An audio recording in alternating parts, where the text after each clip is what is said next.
Do you think you know everything about Paul Weller? Think again. He really is the Mod Father, one of the best musicians in England. But behind his love for music, he also had a deep and angry hatred.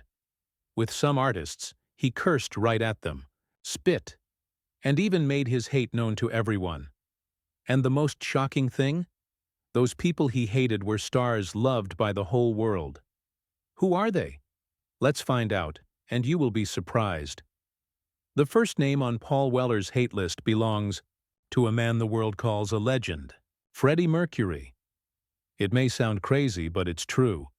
While everyone else loved Mercury as one of the greatest singers ever, to Weller he was just fake and not real. This hate didn't come from any big fight, but from totally different ways of thinking about music and life. And it was this difference that made their fight more than just two artists not liking each other. It became a crack in rock history. Everything exploded after something Mercury said in the late 1970s when Queen was super popular. In an interview, Freddie said he wanted to bring ballet to working-class people. For many, this was a cool idea, a way to bring fancy art to regular people. But to Weller, it was just stupid. His reaction was full of anger, short and mean. What a curse word. Just 3 words were enough to show how much he hated it. That comment became one of the meanest quotes ever in British music. Why did Weller get so mad? The answer is in where they came from as artists.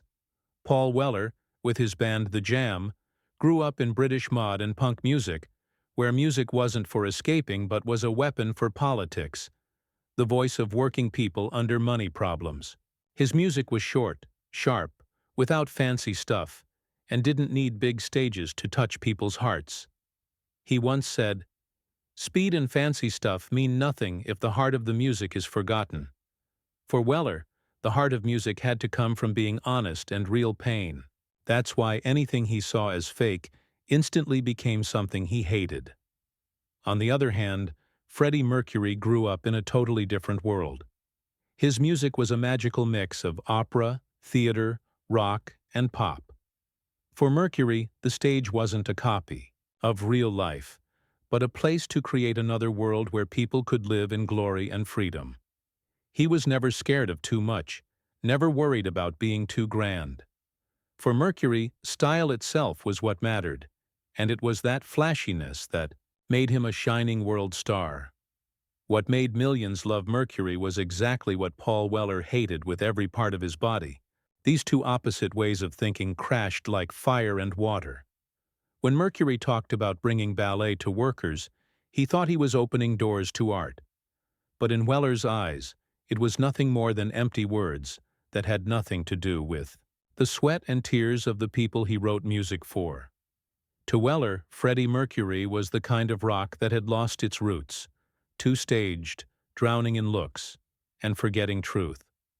You could say, if Weller was the shout of the streets, Mercury was the light of the stage, and those two worlds could never meet.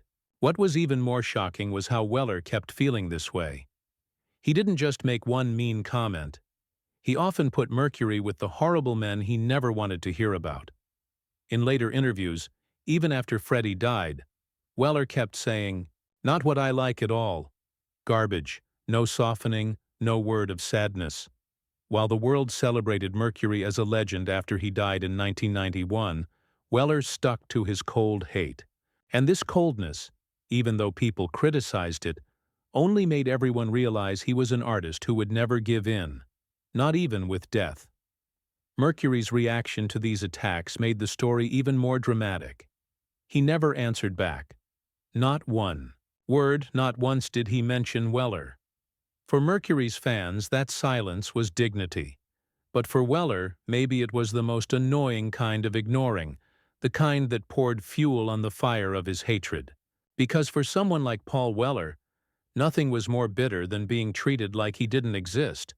Here we see two totally opposite attitudes. One chose direct attack, the other chose total silence. And it was that silence that became the strongest weapon, leaving Weller with a wound that never fully healed. If you think a little more carefully, you'll see that Weller's curses actually show more about himself. It's not just personal hate, but a fear that music will be turned into fancy entertainment, cut off from reality. In Weller's mind, Mercury is not just a singer. He is the symbol of everything rock should never become. Today, now that he is past 60, Paul Weller still stands tall as a monument in British music. His songs continue to inspire younger artists from Oasis to Arctic Monkeys. Yet behind that glory, there still exists a deep crack. The hatred he holds for Freddie Mercury has never been erased. Like a reminder that his artistic beliefs are so strong, they allow no giving in whatsoever. And as you can see, that stubbornness makes him both admired and seen as a bitter man. That hatred, in total contrast to Mercury's silence, carved one of the saddest chapters in rock history. On one side was someone who kept attacking, seeing his enemy as fake. On the other side was someone who chose silence, letting stage lights and music speak for themselves. It was exactly that gap that turned the fight into a tragedy that needed no reply, because sometimes silence makes wounds deeper than arguments do. And it is exactly this imbalance that keeps the story heavy even now, because it shows that rock is not just music. It is also a battle over ways of thinking and who you are.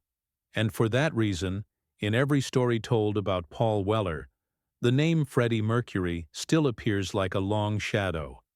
It doesn't only stand for a personal fight, but also shows how extreme Weller's artistic thinking is. Once he decides someone has betrayed the spirit of rock, he will close the door forever. It is exactly this all-or-nothing attitude that has turned the story into a scar in music history, one that shines with unbeatable belief while haunting with bitterness that never heals. And maybe this is what has made Paul Weller's hatred of Freddie Mercury one of the darkest yet most interesting legends the rock world has ever seen. In second place on the list of artists Paul Weller hates, the name that appears is not a lifelong enemy from the same type of music, but an artist loved worldwide. Sting. For most people, Sting is the symbol of being classy, a talented singer and songwriter. From leading the Police with weird reggae, punk hits, to a solo career full of deep thoughts that often mixes pop with jazz, world music, and even classical. But in Paul Weller's eyes, that image is only a fake shell. He has never hesitated to curse at him. Curse word, horrible man, not what I like at all. Curse word, garbage. No edge, no attitude, no nothing. And you see, such a statement was not just random talk. These were not random curses thrown out on a drunk night. They were public statements repeated many times, in newspapers, turning Sting into a main target on Weller's hate list. The tension between the two men did not come from one single fight, but from many things building up. Differences in musical thinking, clashing personalities, and small moments that cut deep into memory. Let's go back to the late 1970s. At that time, Paul Weller's The Jam and Sting's The Police were both rising out of the punk wave. But while The Jam was seen as the flag carrier of the mod revival, tied to politics and the life of Britain's working class, The Police chose a worldwide path. Lighter, mixing punk with reggae and pop, creating music more accessible to everyone. Just a few years later, The Police ruled world charts with Roxanne and Message in a Bottle, while The Jam, though hugely successful in Britain, stayed mostly in their home country.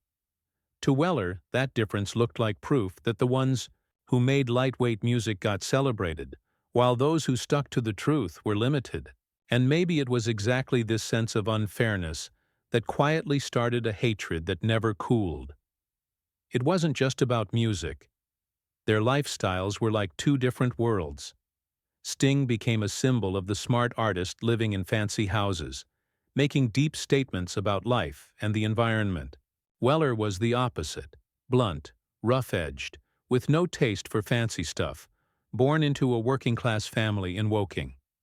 While Sting released thoughtful tracks like Fields of Gold, Weller kept going with songs about social pressure and street anger. One man built the image of a world star. The other held tightly to British roots.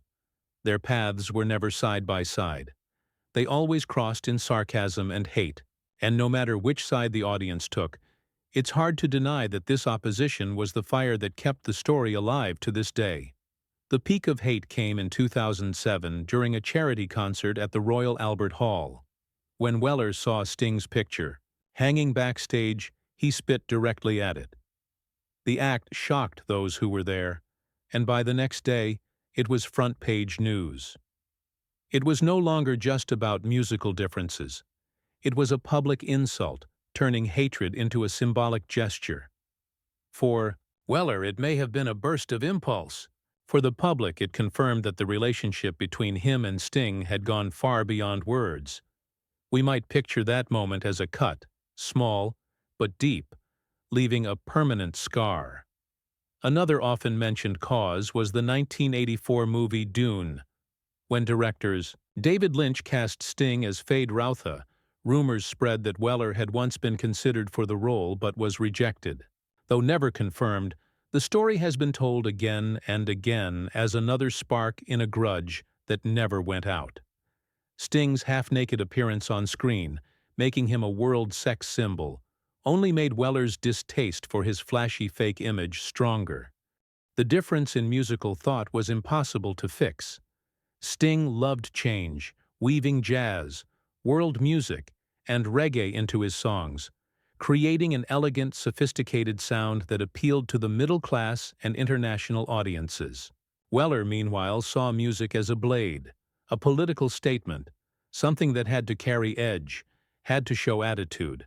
That was why he mocked Sting as having no edge, no attitude, no nothing. It was not just an insult. It was a judgment on Sting's entire career. Those words, once printed in newspapers, spread like an oil stain, dividing opinion. Some nodded, seeing Weller as brutally honest. Others got mad that he dared to humiliate a national treasure. What's interesting is that Sting almost never responded. He chose silence or avoided the question whenever asked about Weller. That calmness in the eyes of Sting's fans was dignity and grace. But in Weller's eyes, it was arrogance, as if Sting thought he wasn't worth paying attention to. And for someone as fiery as Weller, that kind of ignoring was even more bitter than an open attack. Their hatred, therefore, grew to carry a more personal tone than a purely musical one. For Weller, Sting wasn't just a singer he disliked. He was a horrible man, a representative of an opposing culture. As for Sting, maybe Weller was never important enough to be a real concern. It was this imbalance that created the tragedy.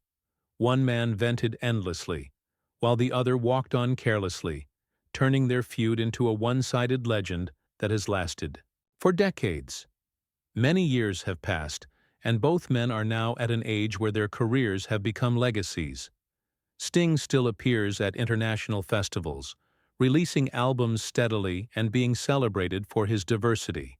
Weller, meanwhile, has kept his reputation as the mod father, putting out albums like On Sunset, 2020, and 66, 2024, both praised by critics.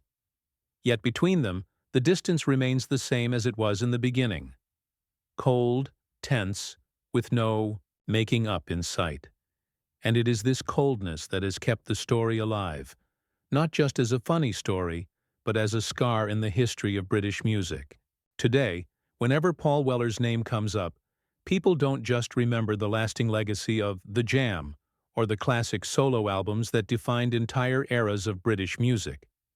They also recall the grudges that never seemed to fade. Among those grudges, Sting's name stands out, forever tied to public hate in Weller's story. The link between them was never one of friendship, nor even of true artistic rivalry. Instead, it became a wound, a cut that stretched across decades without ever healing. And that cut revealed something deeper. Paul Weller didn't simply write music with his guitar strings. He also wrote it with his fury. That fury burned so brightly and for so long that in the end it was not just a passing mood, but something that embedded itself into his legend, becoming as much a part of his legacy as the songs themselves. In third place on the list of artists Paul Weller hates most is Bono, the frontman of U2, one of the biggest bands in the world. With hundreds of millions of albums sold and stadium tours selling out across 5 continents, Bono is seen as a world icon. But in Paul Weller's eyes, he was nothing more than a fake person, an empty voice dressed in holiness, and a man who ruined the spirit of rock with business tricks. Weller's irritation with Bono began in the 1980s, when U2 gradually conquered the international stage. While Weller had just ended his journey with the Jam and was trying new things with the Style Council, Bono and U2 shot straight to the top with The Joshua Tree, 1987, the album that made them the #1 band in the world. At the time, U2's music was praised as sacred and full of hope, but to Weller it was nothing but pseudo-American rubbish, a kind of half-hearted rock borrowed from America, polished but lacking real weight. That phrase, pseudo-American rubbish, became an unforgettable wound, Weller's way of dismissing the entire value of U2's music. What made Weller more mad than anything was not just Bono's style, but the way he turned rock into a tool for world politics. Bono spoke at the United Nations, stood beside world leaders, and called for debt relief in Africa. The public saw this as the image of an involved artist, but Weller saw arrogance, a rock singer transformed into a politician, preaching as if he held the truth. For someone who believed music was the voice of the working class, that transformation was nothing short of betrayal. But the peak of hate truly exploded in 2014. That year, Apple and U2 suddenly released the album Songs of Innocence, automatically adding it for free to the iTunes libraries of millions of users worldwide. Millions were annoyed, seeing it as forcing something on them. But for Paul Weller, it was the last straw. He immediately called Noel Gallagher and shouted, "Tell your curse word mate to get that thing off my iPhone." A sentence like a knife. It summed up his anger. Music, something that should be chosen, was now being shoved straight into people's pockets. For Weller, this was the clearest proof that U2 and Bono had lost the soul of rock, turning it into a cheap marketing product. It didn't stop there. Weller repeatedly expressed his hate in public. He mocked U2 as a band stripped of rebellion, without attitude, serving only giant stadiums. He called Bono horrible, pointing to what he saw as dishonesty in his character.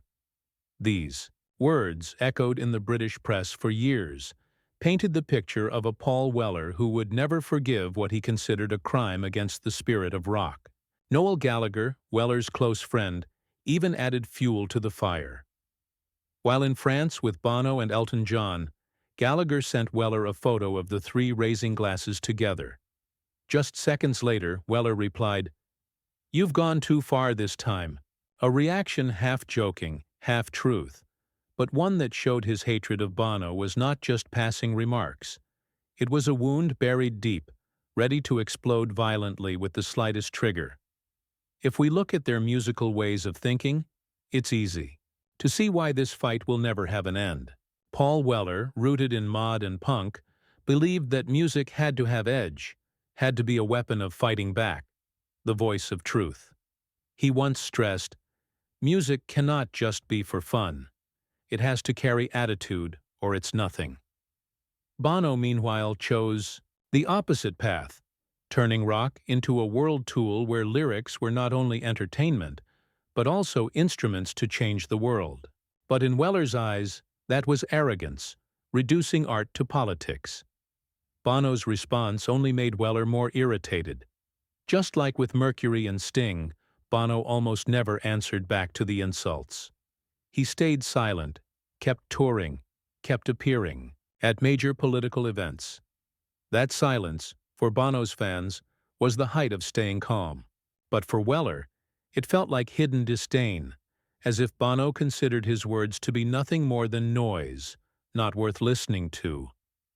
The British press and public have often used this fight. Some see Weller as a brutally honest voice, a man who dared to say what many secretly thought, that U2 had long lost its rock essence. But there were critics who argued the opposite, claiming Weller was simply bitter because he never reached the same world status as Bono. While U2 sold more than 150 million records worldwide, Weller remained for the most part a local legend in Britain. Today, with both men now well past 60, the distance between them has not gotten smaller in the slightest. Bono continues to tour the world with U2, filling stadiums across continents while also making regular appearances at world summits, attaching his name to political debates, humanitarian causes, and campaigns for social change. Weller, on the other hand, remains firmly rooted in his own lane, steadily releasing albums that critics continue to praise, keeping his reputation as the mod father and a symbol of British authenticity. And yet, every time Bono's name is mentioned, Weller's eyes still flash with unmistakable hate, a reminder that the anger has never faded. The connection between them, if it can even be described as a connection at all, has always been one of absolute opposition. One man chooses to stand with presidents, prime ministers, and world leaders, while the other chooses to stand shoulder to shoulder with the working-class men from whom he first drew his voice. And for this reason, the story of Paul Weller and Bono is not just a shouting match between two stars. It has become a symbol of two musical paths that can never meet. One world, one local. One tied to political stages, the other to pubs in Woking. Each time Bono's name is mentioned, people recall Weller's blunt curses. And each time Weller is mentioned, people recall Bono's cold silence. In fourth place, and the final name on the list of artists Paul Weller hated the most, stands Robert Smith of The Cure. For Smith, Weller saved a hate that went beyond words, boiling over into something deeply personal. So much so that in one chilling interview, Weller coldly said, "He's my age, isn't he? I'd never work with him. I'd probably slap him." It wasn't a metaphor nor a careless joke. It was a threat delivered with the blunt edge of a man who seemed ready to turn hatred into a literal strike on the stage of British rock. What could possibly drive someone as outspoken as Paul Weller, who never shied away from criticizing anyone, to lower himself to the language of violence? The answer lies in the thorny history between him and Robert Smith, stretching back to the late 1970s. At that time, both The Jam and The Cure were new bands, still scrambling to carve out their place in the music scene. Few know this detail. The Cure once borrowed equipment from The Jam to record their first album, Three Imaginary Boys, 1979. It seemed like a simple act of kindness. Yet, ironically, from that very beginning of owing something, their relationship went off into a path of hostility. By 1985, The Cure had risen to become icons of Gothic rock, when Robert Smith suddenly went public with his disdain for Paul Weller. In an interview, Smith dismissed the idea that punk had ever been political and went further, attacking those who built music around social awareness. He aimed his sharpest attack at Weller's legacy. People like Paul Weller, who think they're socially aware, people believing in them are particularly stupid. It was a direct strike, not only rejecting Weller's artistic way of thinking, but insulting the very fans who believed in him. For Weller, that was nothing short of betrayal. He came from the working class, and his songwriting had always been a weapon of politics. Tracks like Going Underground and Eaton Rifles seethed with anger at Thatcher's government, brimming with the spirit of struggle. Music to him was a tool for changing society. And yet Robert Smith, a man who once borrowed his band's gear, brazenly denied the very way of thinking that defined Weller's life's work, while mocking his fans as stupid. Small wonder Weller was furious. From that point on, whenever Robert Smith's name surfaced, Weller responded with poison. He not only put down The Cure's music, but mocked Smith's very appearance. The tangled hair, the thick makeup, the smeared red lips that became Gothic symbols. For a man like Weller, who prided himself on sharp mod suits and a clean-cut look, Smith's image was little more than a joke. He once sneered, "I can't stand them. He's a joke. Really, I'd probably slap him. The hatred was fueled further by their utterly opposite artistic ways of thinking. On one side stood Weller, believing in simplicity, directness, and tying music to politics and everyday life. On the other was Smith, lost in sadness, transforming rock into shadowy, inward-looking ballads of personal despair, stripped of politics. For Weller, this was an artist avoiding responsibility.